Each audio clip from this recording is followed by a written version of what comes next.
Ladies and gentlemen, how you all doing? This is ColKoenig. This is Rangru, hello. And folks, pulling a little bit of a switcheroo on you. We're not looking at the monthly tournament today. No sirree. We are looking at Division 2 of the SD2 Season 7 League. Rang, who do we have? What are they bringing? Left hand side in the blue, we have Green HD playing 20th Panzer with a balanced income. Right hand side in red, we have ColKoenig 42 playing the Reserve Army 43rd with a Maverick income.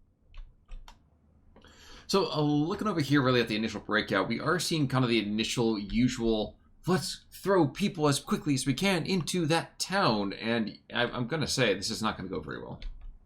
For the Russians, anyway. Oh, yeah. The Russians barely have anything in the town or down south. Instead, actually committing for a very ballsy northern push here, investing a lot of firepower. And it might work. It's only a single Pak 40 to stop him. Yes, but I would say also no. Because the Tango de Saloniki, I mean, the biggest really terrifying thing about this is you have that half-track. The infantry, if you catch them out in the open, the machine gun's more than enough. I mean, we have the IL-2 coming in here, so that might force me to eat my hat very quickly. But a lot of this early material, if you can kind of blunt this big initial push, then ColKoenig over here is going to have a bit of a hard time as you go further and further along. Yeah, and that Pak 40 does get the rather clutch kill on the S-85, and a lot of his infantry has been forced to dismount from their vehicles early, but the IL-2's coming in to suppress the Pak 40, and he also managed to capture the northern town, so it's still very much up in the air, but he is making progress. Seems quite fair. Down to the south, actually, there's a Flampanzer that have been brought on in, and unfortunately there's a PTRS squad, which is more than enough to, hit the half-track Zippo lighter and does destroy it. All the way to the south, though, Tango de Saloniki, Superior Commonwealty against Storm Pioneers early on. I know where my money would be, and it's not generally going to be on the, Superior Commonwealty. Still getting a couple of kills here and there, don't get me wrong. But when push comes to shove, I don't think it's quite enough, so. Yeah, I think Green hates the... Hopefully he's realized that there's been such a heavy force investment up north that he does have the opportunity to push a bit heavy down south. I mean, the far southern flank, he's mobilizing his half-track to make a bit of a maneuver, and in the center, he's slowly moving up his infantry. So very mobile play from both players very early on. It is paying off for Koenig here, because he's getting that +2 point advantage. Yes, thank you so much, Ostrupin, for being kind of, the wet noodle in a defensive plan here. But like you're saying, it's got to be one of those things where Green HD, he's got the time to really wait it out. He's got to wait 20 minutes, and then that's the game, right? That's what we've always been saying, between Maverick versus balanced income.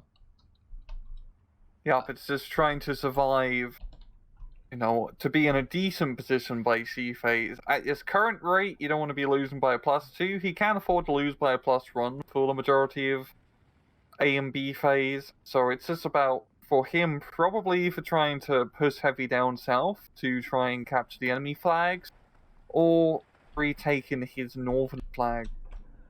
Very, very true.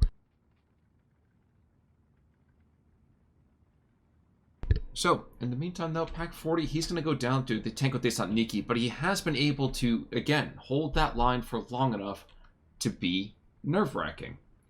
That said, uphill battle now, isn't it? 37 mil is there to kind of go push back the IL-2, gets there a little bit too late to really drive any kind of huge, valuable kind of contribution here. And I get the feeling that Green HD heard you talking in the past at some point, because he is moving forward on this the northern portion of the southern town. SG-43, when that goes down, there is nothing really between him and Moscow. Well, him and 4 flags, for sure. Yeah, he's really holding the line, yeah. And Green HD is trying to make some maneuvers happen all the way down south as well. Of his half-tracks, there's not a whole lot of anti-tank that he has to contend with. So he is slowly racking up the kills on those Russians, and of course, he has one of the best units in the game, the Flampanzer. Yes, sir. Yes, sir. So that thing's kind of pushed on forward. The Strasniki over here, though, might be able to do more than just kind of tickle him.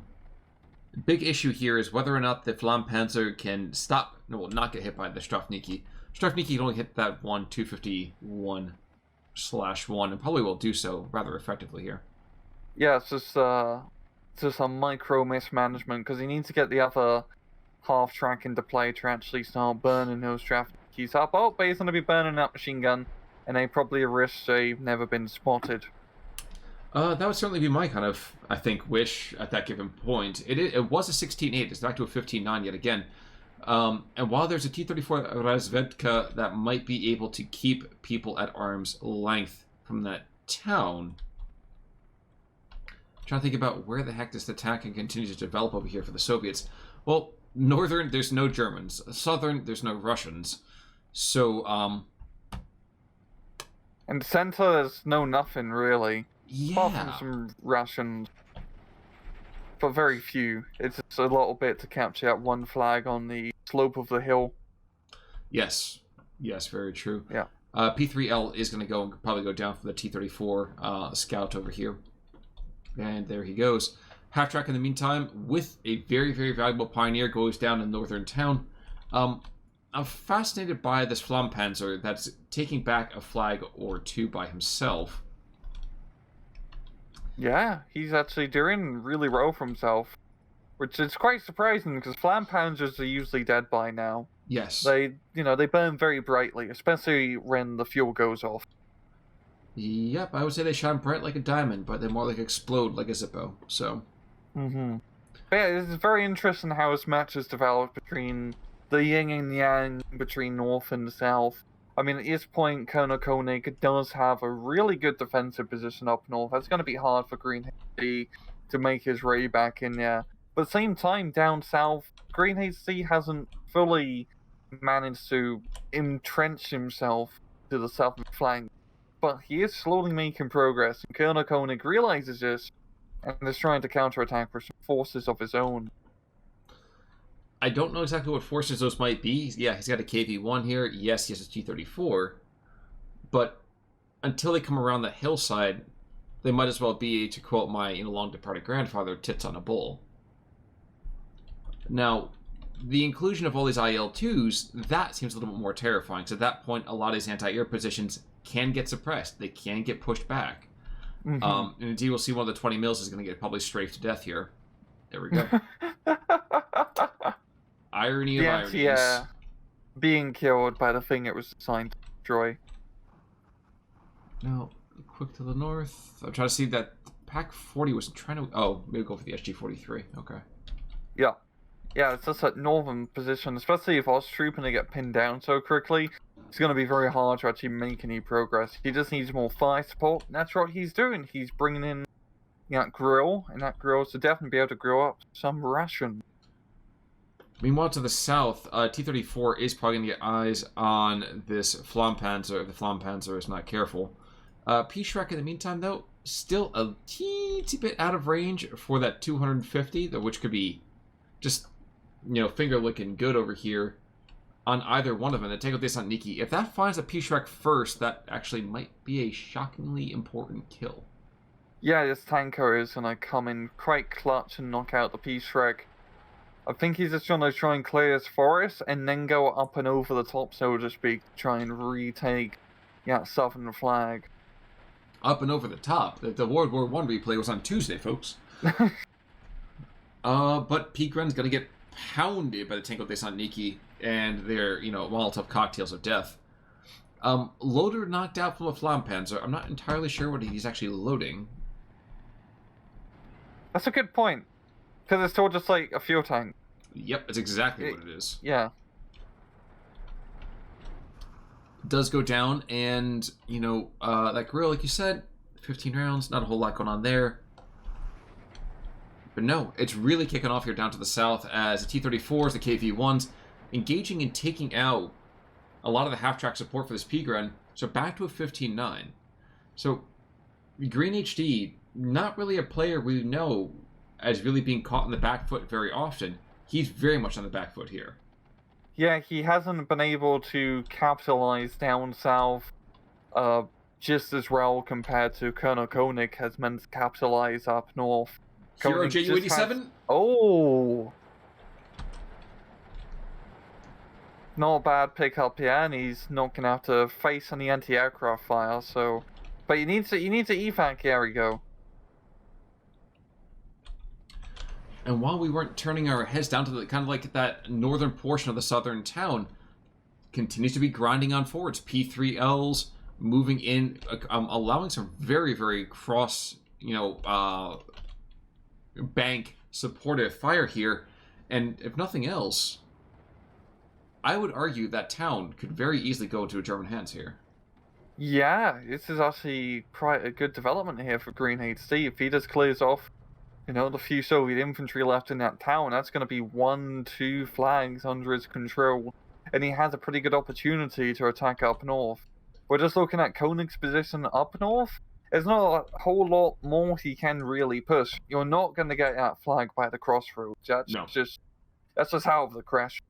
So really, his best bet is just trying to make some maneuvers roll really down south. That's all he can really do.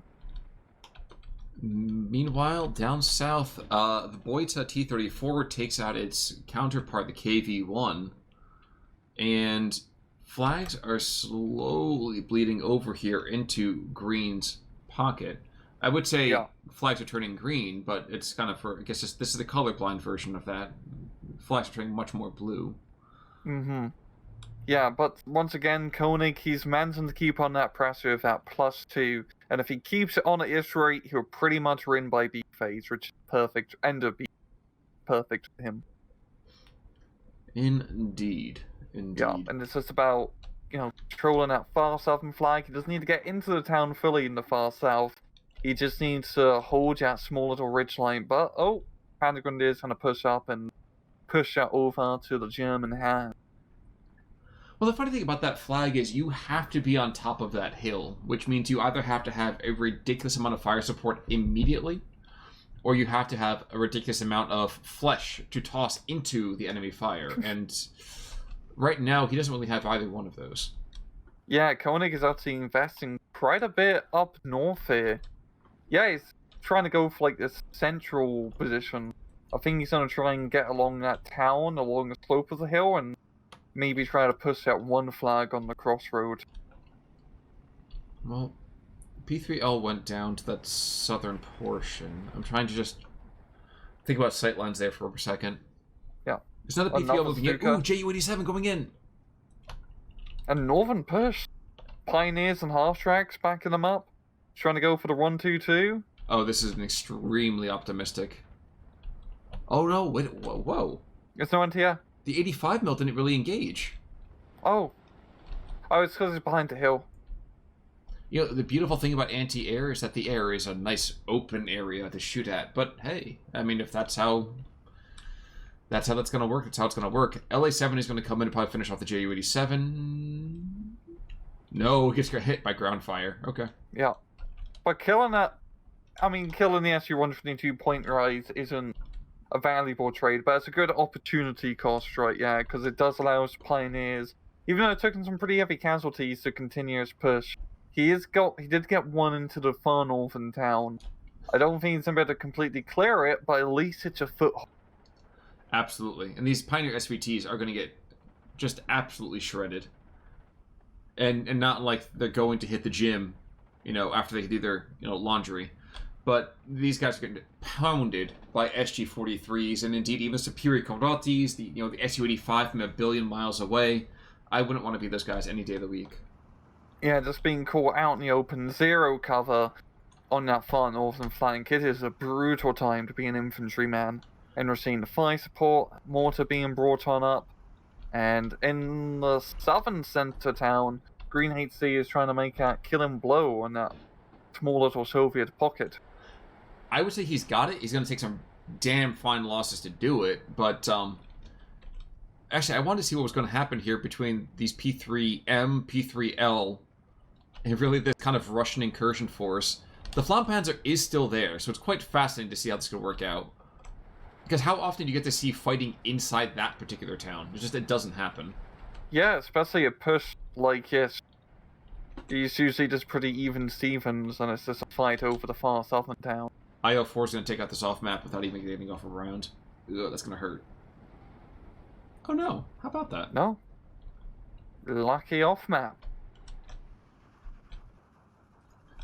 But yeah, we're halfway into B phase now, and Koenig is still in the lead. Is back to a trove, so Green HD has managed to buy himself some much needed breathing room, and is actually trying to make some offensive maneuvers in the center, clearing off the Soviets off the slope of this hill. Well, yep, on the slopes of Mount Slutsk, they did battle for the fate of the Eastern Front, for sure.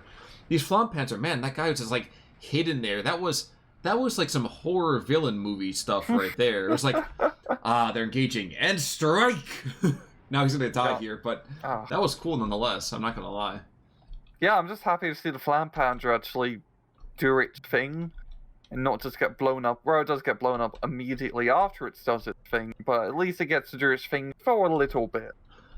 And that's what you want to see in your armored fighting vehicles, just them to get a chance to just burn as brightly as anyone else. And the Flampanzer always ends up burning brightly, so... Yeah. 220 off map is going to be engaged in the southern portion of that town. The Strafniki is further to the east, so he's not going to be hit by this. He's pushed back quite a significant distance. But I think that will be the sealing the deal for Green on that town. Mm-hmm. The hits your off map, moves up with the rest of his forces. At the same time, Koenig still does have that KV-1 and the T-34 in a pretty good position, and a lot of Green HC's affected forces in the town are armored vehicles, so this could buy Koenig a bit of time. A bit, yes, but all this is trying to buy for Green is he's just trying to trade at this point. This is that point in the whole strategy chess game where it's, I've taken everything you can throw at me. You have 3 minutes on the clock before I really, really ramp up. So, not for nothing, but this is still a win for Green. This is an incredible win for Green. Yep, he's managed to do... I mean, he's still bled out pretty bad. It's going to be about whether he can regain this momentum once he starts getting that juicy C phase income. Because the far northern flank is... He does have that foothold, which does give him the opportunity to attack once he gets into C phase. He just needs to hold on to what he has till C phase, let the money roll.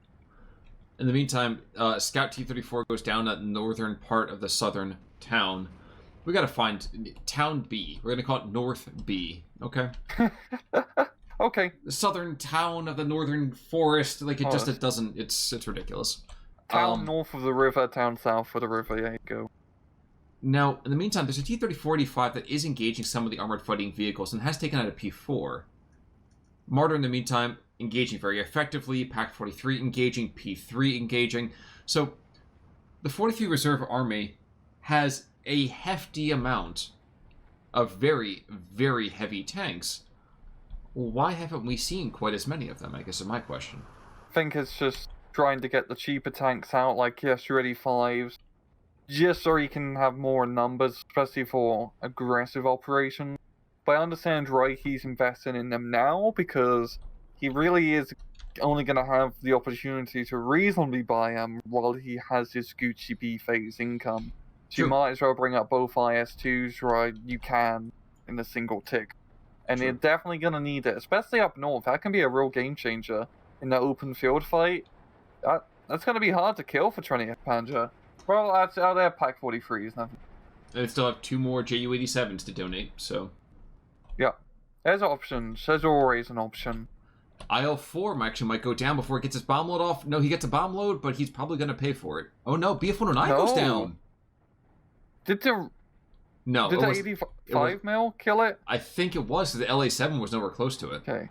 Because I was thinking maybe... Hold up. Hear me out here. I don't think it was a Flak The 20 mil. defensive fire gun might have killed it. No, really? I know. If it does have it. I believe it has a defensive fire. Anyway, we can check afterward. It's a nice thing about Steel Division. It's that lovely scoreboard at the end. If only we had that in real life. Who killed Jerry? That was me. That was me. Okay, congratulations, Franz. You get the kill. Yep. However, we are into phase C, folks, which means, of course, this is where the good times roll for green. Well, let's just say fields of green are imminent, and Colonel Koenig might lose his crown. So. Yeah. Yeah, I mean, at this +1, Koenig needs to keep the pressure up for another 13 minutes, which is a tough ask, I'd have to say. But he does have the potential to do so. He still has a good amount of forces on the field, but of course, once we get later into C phase, he will start getting grinded down quite a bit, so it's really important for him to trade effectively. Indeed. Well, this town's going to get cleared out, actually. So the town on the German side of the hill, yeah, not without cost. Again, you can see the evidence of all the cost that was necessary to get through here. But there are hops forward, back, side to side. This P ground squad out in the open is going to get torn to shreds. And indeed, it's not going to be helped by the fact that T-34 is still giving supporting fire down the way. But hey, omelet, eggs, I'm sensing some cooking metaphors here. Yeah, Green HC is very close to capping his back, but the T-3485 is coming around the corner. If he actually moves it up a bit more. Well, no, he's just keeping it defensive, and that will give Green HC time to clear up the town. Oh no, here it goes. It could get dicey. Oh, it's not gonna get the first shot. The P3 is just too vetted, but he's gonna yeah. And the Quirrell's gonna try and respond in kind, but he's not gonna be all that effective. T-34, on the other hand, the reverse is not gonna be quite the same kind of truth. Whoa! That's not supposed to happen. That's supposed to happen in real life, but not in Steel Division. Exactly. By the way, 220 off map actually I think is a great place here, down to the south. T-34-76s, Tankos, Strofnikis. There's no movement from the Russians because they don't want to be super aggressive here, and now they're getting kicked off. This is when the strike's going to start coming in, and yes, the Shrimp Pyres are going to go down. It's going to be 13-11 for about all of 15 seconds. Yeah, it's the wrong problem about that southern flank is you're forced into a rather nasty choke point, and as we're seeing, an off-map artillery strike will do quite a bit of havoc. Of course, there we go. I was like, there's been not a whole lot of artillery strike just yet, and then there's the strike. Coupling the P4s and P3L potential firing coming down from across the bank from Town B north. And geez, yep, and there we go. 15 seconds, and they're right back in the other way. Yeah, and I don't feel like Colonel Koenig is going to have any reasonable opportunity to get actually any forces on the southern town south of the river, so to speak. It's just going to be way too hard. I mean, he can potentially play for the flag in the town north of the river, but that's really it. And he needs to try and get that +2, but it's going to be very hard at this point in the match with the income disparity. And as we're seeing, Green HC is investing a lot in armored vehicles. He has Marder 1, some Panzer 4s, up to the Reserv in the center, and that's going to be scary. Oh, absolutely.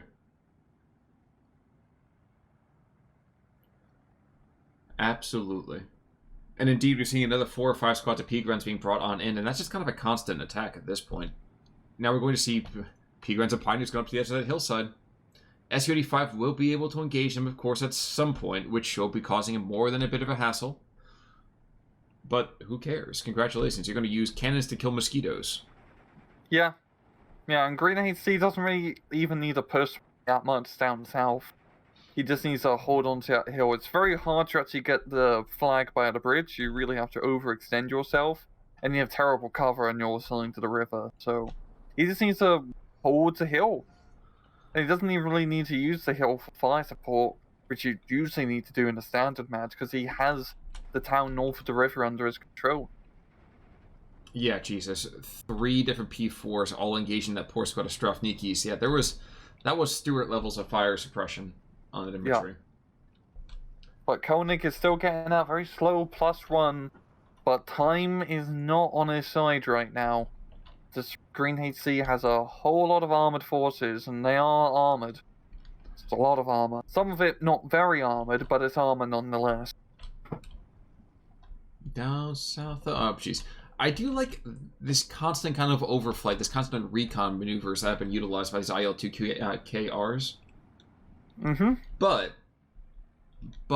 I don't know if it's really the most valuable at this point. You know, Yeah, early on they're doing good because there was not a whole lot of anti-air to contend with, so he can just strafe important targets. But now they're really only relegated to actual reconnaissance because there's a bit of anti-air. Yeah, I was gonna say, call me a jaded old cynic, but not really quite the firepower they need at this point.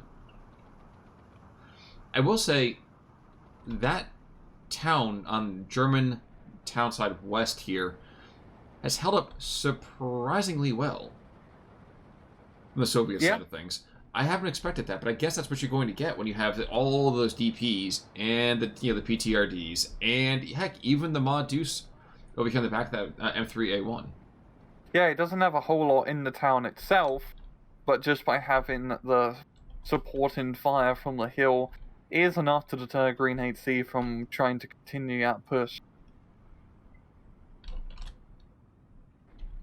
Mildly amusing is the fact that there's a Boy to Stalin on the field right now for Green HD.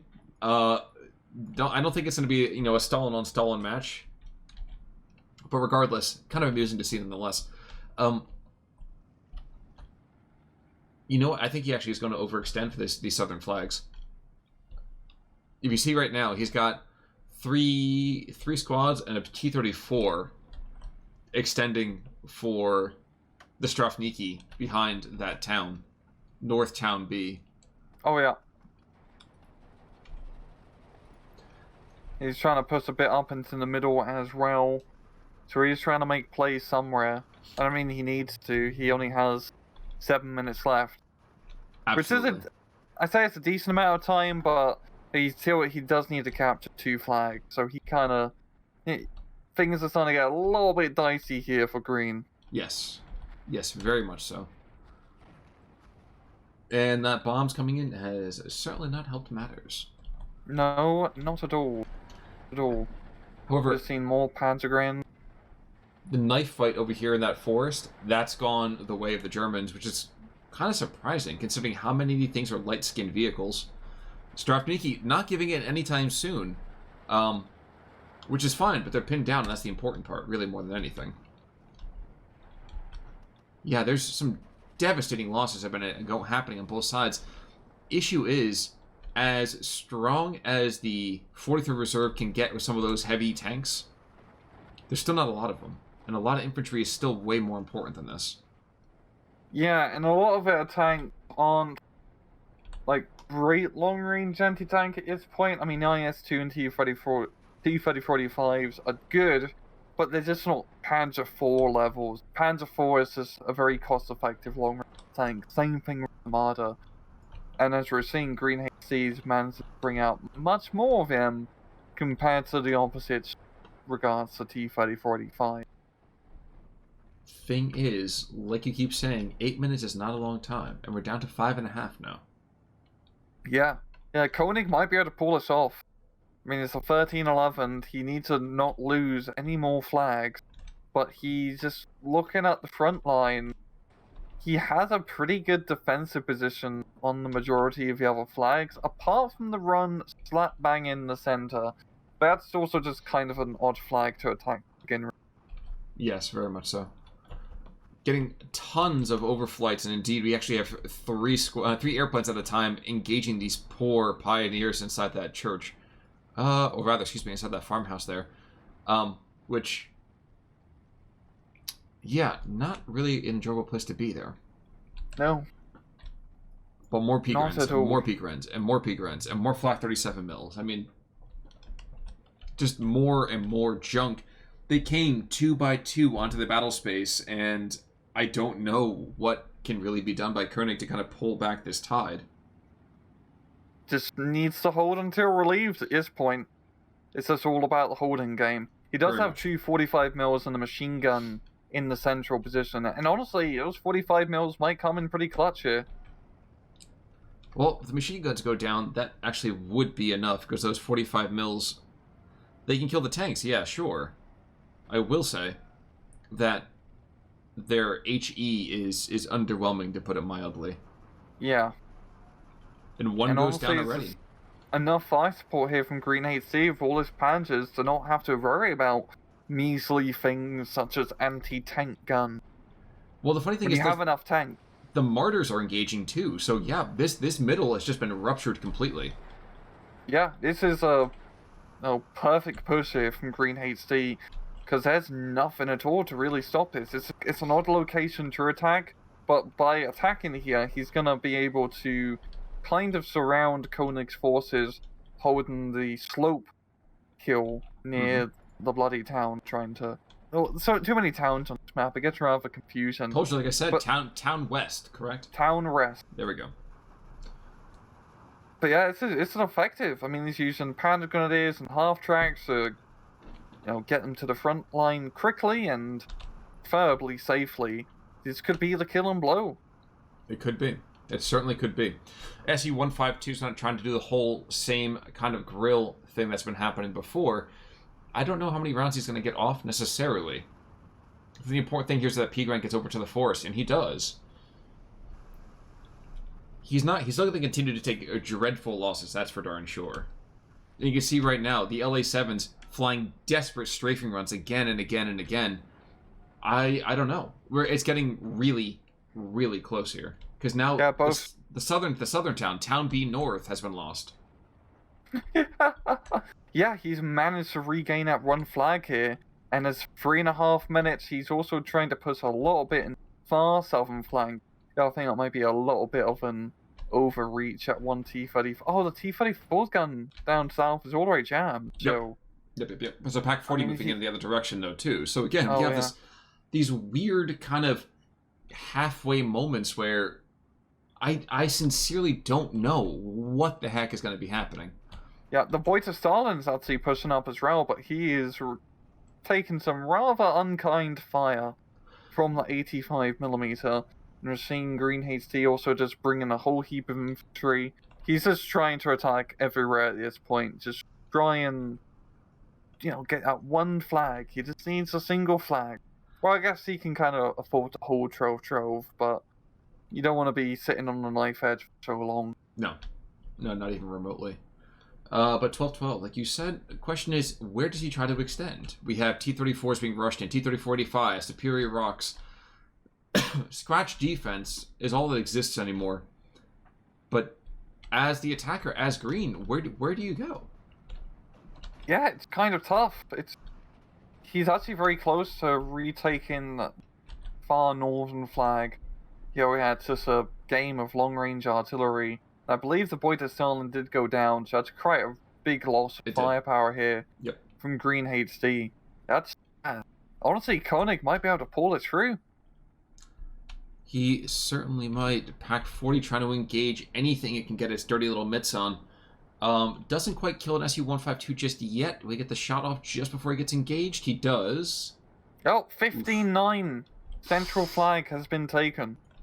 Folks, this might be the end of our intrepid hero Green. Yeah. Yeah, even though you don't have the income in late C phase, a Maverick player has the ferocity to just try and full send to get 1 or 2 flags.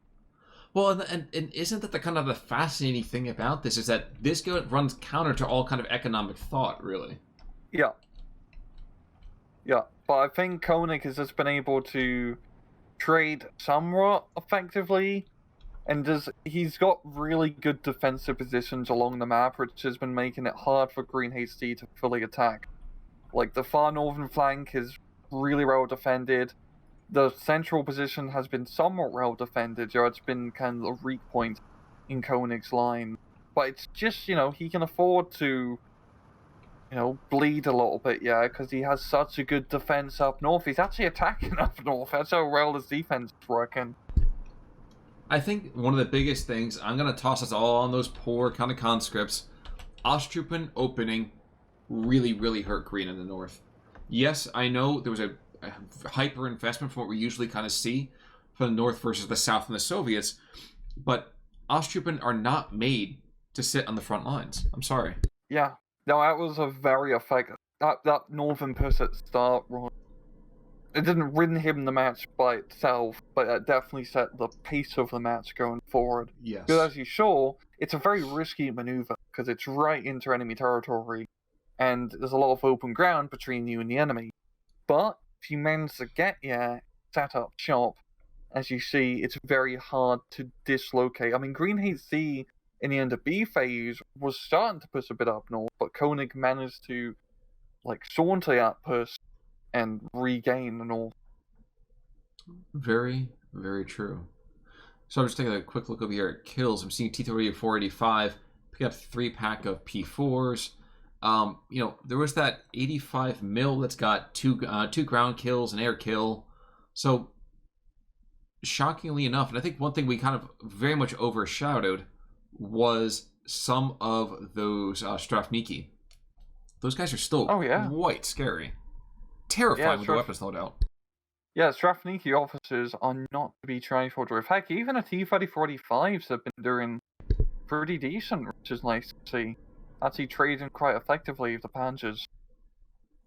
Looking over on the opposite side, there's a P4 driver with a bit of a lisp who did pretty well for himself.